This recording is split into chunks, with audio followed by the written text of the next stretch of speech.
பராசர ஜோதிட மணிமன்ற குழுவில் பயணிக்கும் அனைத்து ஜோட சொந்தங்களுக்கும் வணக்கம். நான் பராசர மணிமன்றத்தில் ஒரு ஆய்வுக்கு ஒரு ஜாதகம் வந்துள்ளது, அதை போட்டுள்ளேன். இந்த ஜாதகத்துக்கு தற்போது என்ன தொழில் செய்யலாம், தொழில் செய்யக்கூடிய யோகம் இருக்குதா அப்படிங்கிற ஒரு கேள்விதான். ஏன்னா ஏன் இந்த ஜாதகத்தை போட்டிருக்கீங்கன்னு கேட்டிங்கன்னா, இந்த ஜாதகத்துக்கு தற்போது 31 வயசு. இந்த ஜாதகரோட பிறந்த தேதி பார்க்கும்போது 13/7/1995 கரூரில் பிறந்த ஜாதகம். உத்திராடம் 2ஆம் மாதம், மகர ராசியில் பிறந்த ஒரு ஜாதகம்.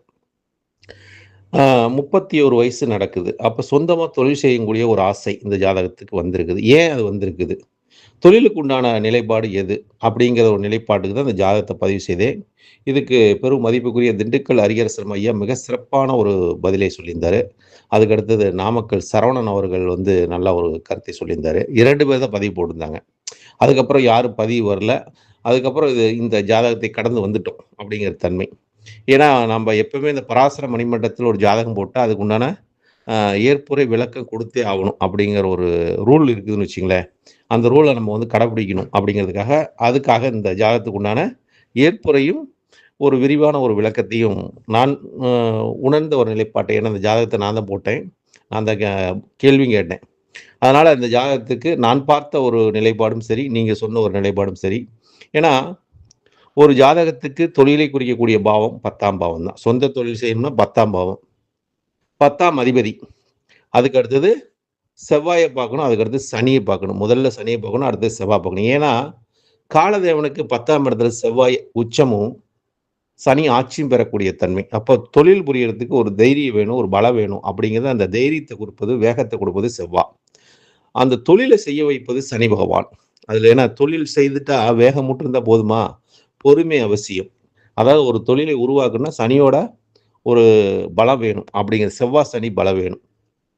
அப்போ அந்த ஜாதகத்தில் பார்க்கும்போது இப்போ நடக்கக்கூடிய தசாகாலங்கள் ராகு தசாவில் கேது புத்தி. அப்போ ராகு தசா கேது புத்திங்கிறது எப்படி இந்த ஜாதகத்துக்கு ஒரு தொழில் செய்ய விடுமா? ஏன்னா ராகு 6ல் இருக்கார். 6ஆம் இடத்துல ராகு இருந்து 12ஆம் இடத்துல கேது இருந்தால் அதாவது துறவரம் போக கூட சொல்லிடும், வெறுப்ப நிலை உண்டாக்கிடும். ஏன்னா 6ஆம் இடம் ஒரு உத்தியோகத்தை குறிக்கக்கூடிய இடத்துல ராகு உட்காந்துட்டாரு.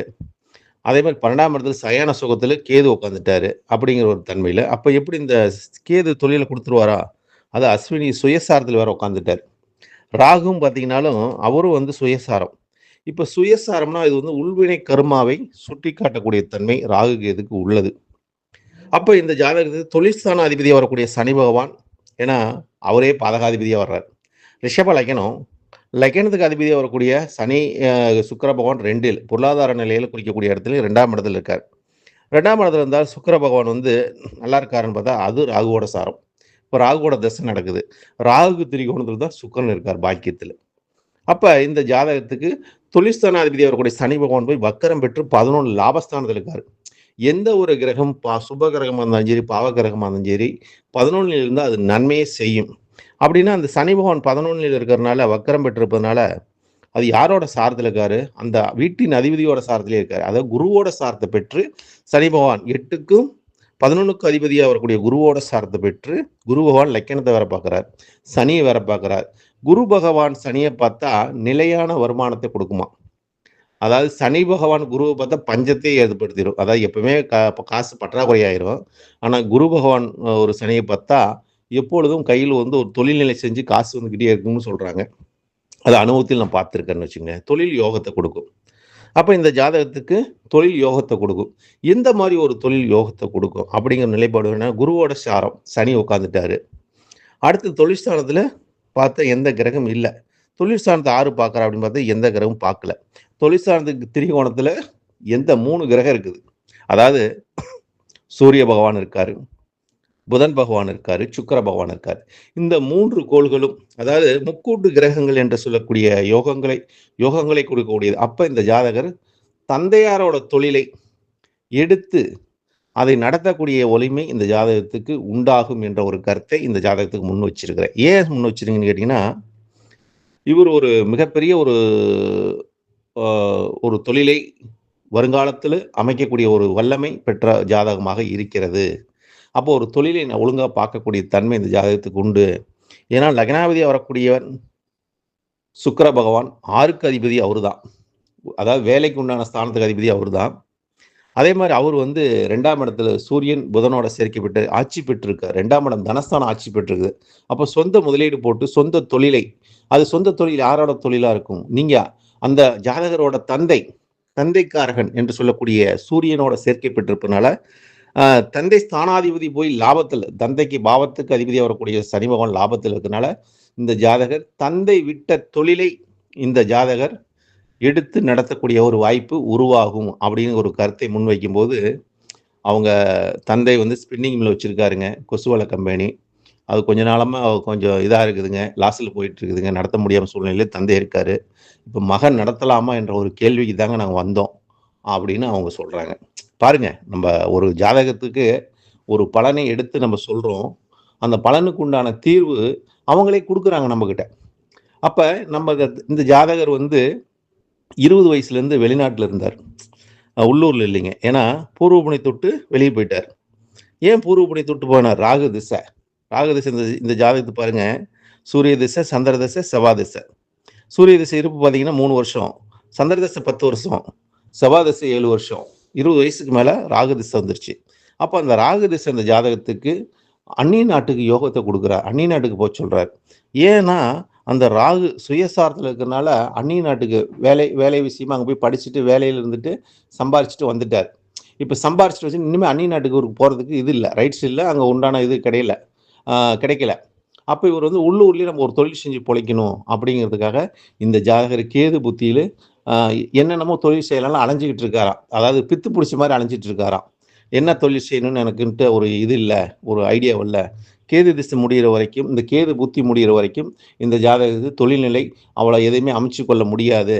ஜாதகர் நல்லா விவரமான ஆளு தான். புத்திசாலி தான். ஏன்னா 2ஆம் அதிபதி ஆட்சி பெற்று, தனாதிபதி ஆட்சி பெற்று, அது 5ஆம் அதிபதி ஒரு லக்னாதிபதி சேர்ந்திருந்தா புத்திசாலியான நபரா இருப்பாங்க. எதிலுமே ஒரு முதலீடு செய்யணும்னா, அலசி ஆராய்ஞ்சு நுட்பமா செய்யக்கூடிய வல்லமை பெற்றவராக இருப்பார். அதுவும் 4ஆம் அதிபதி சுகாதிபதியா வரக்கூடியவர். சொத்து அப்படிங்கிற ஸ்தானாதிபதி வரக்கூடிய சூரியன், அவரும் 2ல இருக்காரு. அப்ப அவங்களோட சொத்திலேயே இவங்க ஒரு தொழில் செய்யக்கூடிய அமைப்பு இருக்குது. சொந்தத்துல ஒரு தொழில் செய்யக்கூடிய காரகம் வேலை செய்யும் என்ற ஒரு கருத்தும் எனக்கு தோன்றியதனால், இந்த ஜாதகர் அவங்க அப்பா விட்ட தொழிலை, அவங்க அப்பா பார்த்த தொழிலை இவரு நடத்தக்கூடிய ஒரு வாய்ப்பு, இல்லாட்டி அவங்க அப்பா எந்த தொழில பார்த்து லாஸ் ஆனாரோ, அந்த தொழில் இவர் ஆரம்பிக்கக்கூடிய தன்மையும், அதிலிருந்து இவருக்கு ஒரு மேன்மைக்கு வரக்கூடிய தன்மை இந்த ஜாதகத்துக்கு உண்டு. ஏன்னா, தொழில் ஸ்தானாதிபதியா வரக்கூடிய சனி பகவான் லக்கினத்த பார்க்கிறார். சனி பகவான் வந்து 9க்கு அதிபதியும் 10க்கு அதிபதியா தர்ம கர்மாதிபதி யோகம் ரிஷப லக்கினத்துக்கு. அந்த தர்ம கர்மாதிபதி யோகத்தை இந்த சனி பகவான் லக்கினத்தை பார்க்கறனால எதுவுமே நிறுத்தி நிதானமா செய்யக்கூடிய அமைப்பு உண்டு. ஆனா சூரியன் அவயோகியா போயிட்டார். சூரியன் அவயோகியா போனால தந்தைக்கு சிறப்பு இல்ல. ஆனா அந்த தந்தைக்கு சிறப்பு இல்ல. ஆனா தந்தையாரோட தொழில் இவரு பார்த்தாருன்னா அது சிறப்பா இருக்கும். எப்படி சிறப்பா இருக்குன்னு பார்த்தீங்கன்னா, இங்க தான் தந்தையாரோட பாவம் லாபத்துல போய் உட்கார்ந்துருச்சு. தந்தையை காரகனா அவர்களுடைய சூரியன் 2ல உட்கார்ந்துட்டாரு. அப்ப தந்தையாரோட ஒரு பார்த்த ஒரு தொழில், அவரோட முதலீடு அங்க வீணா போயிட்டு இருக்குது. அது ரிவர்ஸ் ஆயிட்டு, லாஸ் ஆயிட்டு இருக்குது. அதை எடுத்து ஒரு தூக்கி நிறுத்தக்கூடிய ஒரு வல்லமை பெற்றவராக இந்த ஜாதகர் இருப்பார். ஏன்னா, அவருக்கு ராகு, எதிரியை வெல்லக்கூடிய பாவத்தில் ராகு இருக்கார். அந்த ராகு திசை நடத்துது. அப்ப அந்த ராகு திசைங்கிறது தந்தை ஸ்தானத்துக்கு 10ஆம் இடத்துல ராகு. அப்ப தந்தை பல தொழில் செய்யக்கூடிய அமைப்பு உண்டு. தந்தை வந்து பல தொழில் செய்யக்கூடிய ஏன்னா தந்தை ஸ்தானத்துக்கு 10ல் ராகு இருக்கிறதுனால பல தொழில் செய்யக்கூடிய அமைப்பு உண்டு. ஆனா எல்லாம் சிறப்பான்னு பார்த்தா சிறப்பு இருக்காது. லாஸ் ஆகக்கூடிய தன்மை ஏற்பட்டுரும். ஏன்னா தந்தை ஒரு உத்தியோகத்துக்கு போயிருந்தாலும், உத்தியோகம் பார்த்திருந்தாலும் அவருக்கு சிறப்பு. ஆனா அவர் சொந்த தொழில் செஞ்சிருக்காரு. ராகுவோட ஆதிக்கத்துல செஞ்சிருக்காரு. அந்த வீட்டு அதிபதியும் பாக்கியாதிபதி சேர்ந்திருந்தாலும் அவங்க அந்த நிலைப்பாடு தந்தை கொடுத்துருச்சு. இப்ப இந்த ஜாதகத்துக்கு தொழில் செய்யக்கூடிய யோகம் இருக்குதான்னா, நிச்சயமா அந்த ஜாதகத்துக்கு தொழில் செய்யக்கூடிய யோகம் உண்டு. அதனால அந்த தொழிலை வந்து தந்தையார் பார்த்த தொழிலை விட்ட தொழில் இந்த ஜாதகர் மீண்டும் தொடரக்கூடிய வாய்ப்பு உண்டு. அது எந்த காலகட்டத்தில் நடக்கும் அப்படின்னு அவங்க ஒரு கேள்வி கேட்குறாங்க. நீங்க சொல்வதெல்லாம் எனக்கு கரெக்டா தான் தெரியுதுங்க. ஆனா எந்த காலகட்டத்தில இது நடக்கும், சாத்தியமாகும் அப்படின்னு அவங்க கேட்குறாங்க. இந்த ஜாதகத்துக்கு 2027க்கு பிறகு மார்ச்சுக்கு மேல சுக்கிர புத்தி வருங்க. ராகு திசையில சுக்கிர புத்தி அந்த பாக்கியத்தை ஏற்படுத்தும். ஏன்னா ராகுக்கு பாக்கியத்தில் சுக்கிரன், சூரியன், புதன் ஆட்சி. அதாவது பாதகாதிபதியா இருந்தாலும் சூரியன், ராகுக்கு பாதகாதிபதியா இருந்தாலும், பகை கிரகமா இருந்தாலும், ஆனா இவருக்கு வந்து சூரியன் சுகாதிபதியா போயிட்டார். அதாவது பூர்வ புண்ணியாதிபதியோட சேர்ந்து இருக்கிறனால, தாய் தந்தையோட ஆதரவுனால, உறவுகளோட ஆதரவுனால், அந்த தந்தையாரோட ஒரு தொழில் நிர்வாகத்தை ஒரு பராமரிக்கக்கூடிய அமைப்பு உண்டு. அத புதுப்பிக்கக்கூடிய ஒரு தன்மை உண்டு என்ற ஒரு நிலைப்பாடை எடுத்து இந்த ஜாதகத்துக்கு சொல்லி அனுப்பிச்சுள்ளேன். நம்ப சொன்ன பலன் இந்த ஜாதகத்துக்கு அவங்களுக்கு ஒரு திருப்தியை ஏற்படுத்தி குடுத்தது. எங்களுக்கு நாங்க எங்கெங்கேயோ ஜாதகம் பார்த்தோங்க. ஆ ஒரு அதை இதுன்னு சொல்லிட்டு இருந்தாங்க. வெளிநாட்டுக்கு போகணும். அங்க இருந்தா நல்லது, இங்க இருந்தா நல்லதுன்னாங்க. பையனுக்கு இப்ப எந்த ஒரு தொழிலும் பிடிமானம் வராம இருக்குது. அதனால என்ன தொழில் பண்ணலாம் அப்படிங்கிறதுக்காக எங்களுக்கு ஒரு மனசுல இருந்தது. எங்க ஆழ் மனசுல இருந்தத உங்க வார்த்தை மூலம் கேட்கும்போது எங்களுக்கு ஒரு நம்பிக்கை வந்திருக்குது அப்படின்னு சொல்லி, இப்ப அவங்க அப்பாவோட தொழில இருந்து அடுத்தது சுக்கிர புத்தியில இந்த 1 வருஷம் கருமிச்சிருங்க. மார்ச்சுக்கு மேல அடுத்த வருஷம் 2027 அத ஆரம்பிங்க. அத ஆரம்பிக்கக்கூடிய சூழ்நிலை வரும். இந்த ஜாதகர் தொழில்ல ஜெயிக்கக்கூடிய ஒரு தன்மை உண்டாகும் என்ற கருத்தை இந்த ஜாதகத்துக்கு ஒரு திருப்தியான ஒரு பலனை சொன்ன ஒரு திருப்தி எனக்கு கிடைச்சது. அந்த திருப்தியை அந்த பராசர ஜோதிட மணிமன்றத்தில் பகிர்ந்து கொள்கிறேன் நண்பர்களே. நன்றி, வணக்கம். வாழ்க வளமுடன். பரமத்தி வினோத் சந்திரன்.